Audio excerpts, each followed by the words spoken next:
Post-millennial breaking. Trump does a ride-along with Wisconsin garbage men after Biden calls his supporters garbage. I thought they were real Americans now. They're real Americans. On Wednesday, former President Trump rode along with the sanitation crew in Wisconsin in reference to Biden's recent remarks. I am so impressed with how quickly they pulled this together. Check out this clip. How do you like my garbage truck? This truck is in honor of Kamala and Joe Biden. His media. So, Barron was like, Dad, tomorrow, you got to get in a garbage truck. Look at this. Look at this. Also, he's on his private plane wearing his garbage truck outfit with his tie on. I put a picture of him at a rally wearing that. He's giving a speech in the vest. Yeah. Have you seen this article about it? Trump flaunts his love for organized crime with ties to waste management. Is that Babylon B? Wrote that. Beautiful. That's beautiful. He's tied in with go. the common. Look at this. Look at this. Dude, him on the Everybody, this is Donald Trump, and 250 million people are not garbage.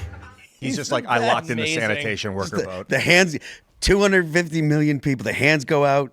It's great. So Vivek Ramaswamy did the same thing. Who did it first, him or Trump? I don't know. Yeah, steal his look. All right. Let's do it, man. Well, Vivek actually What are we doing did the work. That's so legit. Okay.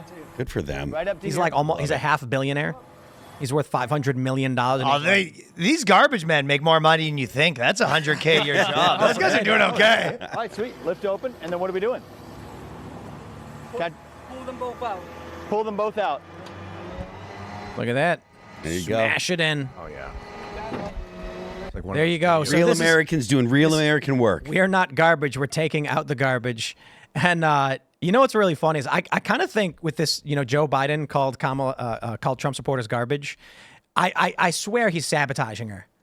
You think that Joe Biden right now is being salty off the reservation now? He's just letting it fly? Yeah. He's so apparently there's some leaks.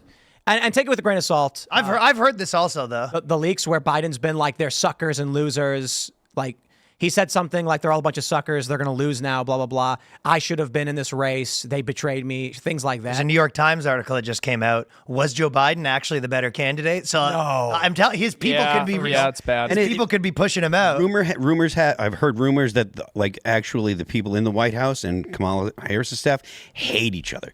Like Joe Biden didn't trust her. Capulets and the Montagues? Yeah, exactly. But Biden didn't believe in her. Like he didn't believe that she could do the job. He didn't believe that she'd be able to run an effective campaign. And honestly, if she does manage to pull it out, it's only because the American people didn't get to know her. It's because they managed to avoid getting her in front of people. Like she refused to do the Joe Rogan podcast the way that Rogan normally does it because she can't stand up to the scrutiny of having a conversation. I couldn't find it on New York Times, but The Hill has, what if Joe Biden was the better candidate? Maybe it was The Hill, yeah. Yeah. And he was.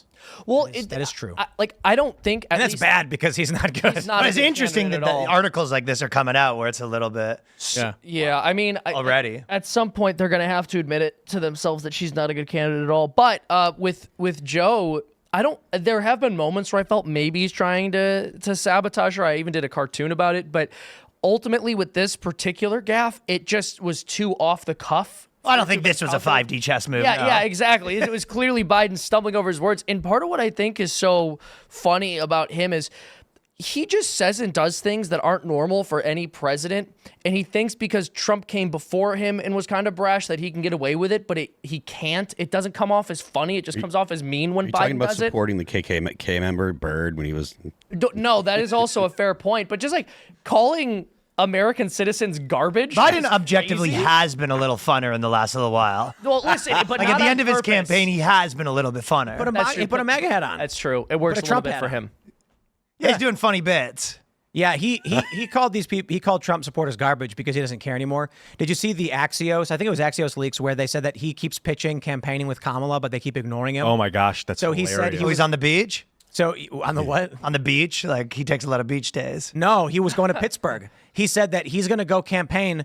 He wants to campaign in PA for Kamala Harris. They ignored him. So then he said he's going to go campaign solo in Pittsburgh. And they were like, please, Joe, don't do this. Harris had actually... As if like he's saying like, I'm going to go campaign for you. And they're like, no, stop, don't. The Harris campaign last week, Harris campaign put out a list of the surrogates that were going to be out speaking on her behalf that weekend, and Joe Biden was not on the list. He's the president. If they actually got along and they actually had a good relationship, How is he not at the rally? always would want the president. You always want that. The president is, up until Joe Biden in this particular case, the president has been the most powerful person in the world. They bring the bully puppet that only the president has. They're just like, listen, Joe, you can do 30 seconds between Eminem and, They won't even and right. Obama. They won't even talk about him, and they won't even let him go out and address her crowds, which is, it speaks volumes about. Well, I guess the part of it is they're like trying to separate her from him, right? Yeah. So it doesn't help for him to be there. I also think part of it is that they know that he's going to stumble around and gaff and look really bad if he does anything publicly. I think they're just afraid of letting him be. But doesn't seen. that give her more credibility? Doesn't it make it? It's a good idea 'cause that then she took his place. Well, no, because then it's like, why hasn't she invoked the 25th Amendment, and why has she lied to us about? I his feel like mental that. state? I mean, maybe, but I feel like that question's always present, whether or not he's on stage gaffing or not. I feel like everybody on the conservative side has asked that question. Everyone on the conservative side makes the point. Look, she should have. It's not an option for the vice president. It is their obligation to invoke the 25th Amendment if the president can't. But she knew that the only way that she could become the candidate was to not invoke the 25th Amendment and do it after, so that way they had a short amount of time so they could install her, as opposed to having an actual nomination. I get what you're saying. I think it's a bad look for her. I think her campaign's embarrassed by him. Oh, yeah. I don't even know if it's bad blood or if it's just them being really mad. Well, this is them desperately trying to. So here's why I say sabotage. Do you think she should have done the Rogan podcast? Oh, Well, dude, I mean, she would have been she can't really handle bad. it. Yeah, I mean, it's like, should she? If she I could think do she it, should yes. have. It is a little wild the extent to which podcasts have become, so important to this election. The thing is, like, Because regular younger people want to hear a real conversation. Agreed. And so, I mean, that's why I say what I loved the most about the Trump Rogan podcast was when they talked about fighting, because that was the one time it really felt like two dudes just hanging out. And a lot of the earlier stuff in the Rogan show was very political, asking questions. What was it like? What did you think was going to happen? Then when they're talking about fighters, it was like everything tuned out. And these are two guys that were into boxing and MMA talking about it. Yeah, I guess that's with podcasts. You can do all this stuff in one episode. Yep. It can't be Kamala overstated can't do it can't be overstated that the people that she needs to attract are Joe Rogan's audience. Yeah. It's not like listen, everybody knows that if you're worried about abortion, Kamala Harris is the one you're going to vote for. Everybody knows. She doesn't have to go out there and continue to hammer home abortion. Everyone that is concerned about having abortion be legal. But if you make that argument, couldn't you make that argument for Trump where you're like, you should be doing call her daddy and stuff? I mean, maybe. But I think you could. Maybe. Probably not as much of an option. Yeah, well, also No.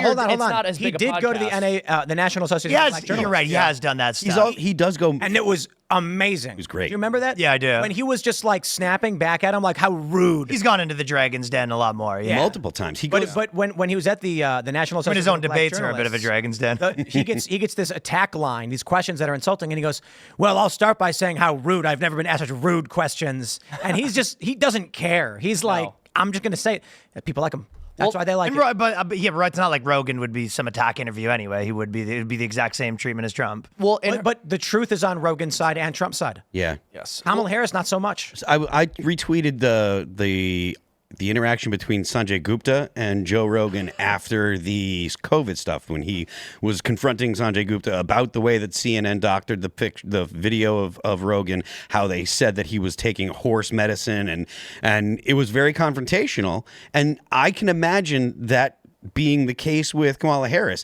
Now, obviously, it wouldn't be quite as personal because they were attacking Joe. CNN was attacking Joe, and so he was looking at Sanjay Gupta as the representative of CNN.